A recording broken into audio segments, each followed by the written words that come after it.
Live from Denver, this is Fox 31 News at 5.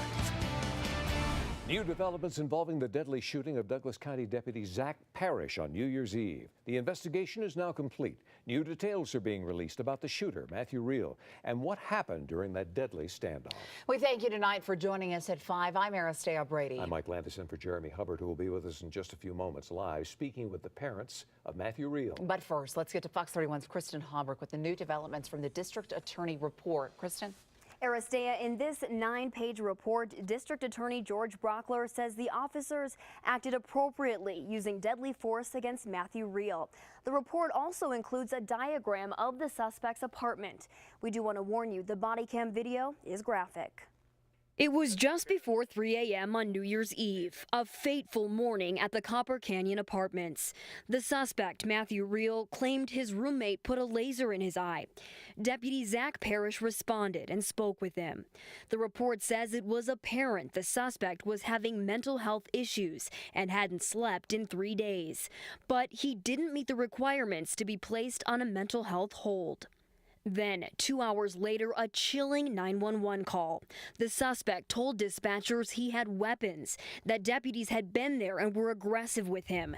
Parrish responded and again spoke with him. Hey, Matt, it's Zach. This time, Parrish and fellow deputies determined the suspect needed to be placed on a mental health hold.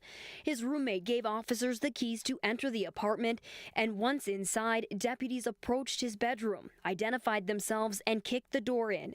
But the suspect immediately opened fire, and Deputy Parrish was shot and killed.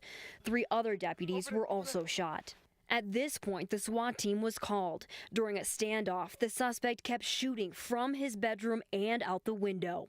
He had a surveillance camera mounted outside his apartment door and live-streamed some of the events on his phone. As SWAT moved into the apartment to rescue Deputy Parrish, the suspect kept firing at them. Officers returned fire and heard the suspect fall to the floor. The report says he was reaching toward another gun.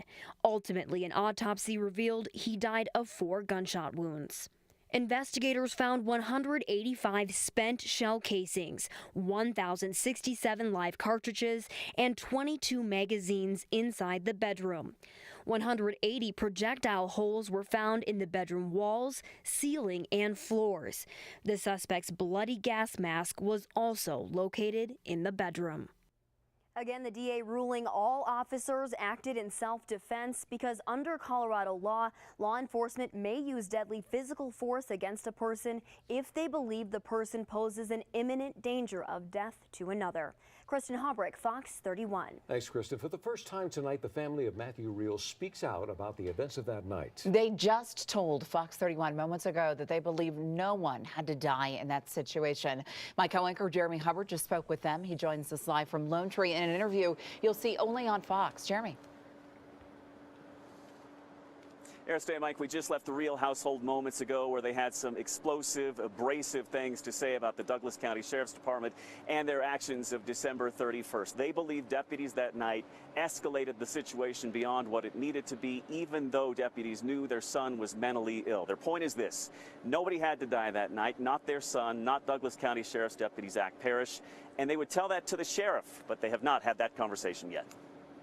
We haven't spoken to Spurlock at all. He was preoccupied controlling the flow of information to the public and making his case. In fact, what he was doing was covering up the out of order behavior of his team of officers. They didn't have a search warrant. And what was the big rush when the guy is in his own bedroom, barricaded, and obviously not capable of going anyplace? They had him trapped. What was the rush? How about a little canister of tear gas right through his window, and they could have escorted him out, and nobody would have gotten shot. The parents of Matthew Reel with a sentiment few, if anybody, is echoing tonight. Some explosive words there. We have reached out to the Sheriff's Department, Douglas County, for reaction. We're awaiting that. Now, you may know Susan, Matthew's mom, actually took his guns away a few months before the shooting. She confiscated them, but then gave them back. And tonight at 9, she explains why she did that. It is a fascinating interview, and we'll have much more for it. Coming up tonight on Fox 31 News at 9. In Lone Tree, Jeremy Hubbard, Fox 31. Yeah, we'll definitely be waiting to hear that. Jeremy, thank you. Investigators had a moment-by-moment account of what happened, not just because of officer-worn body cams, but because Matthew Reel himself recorded most of the incident on Periscope. It's a live video app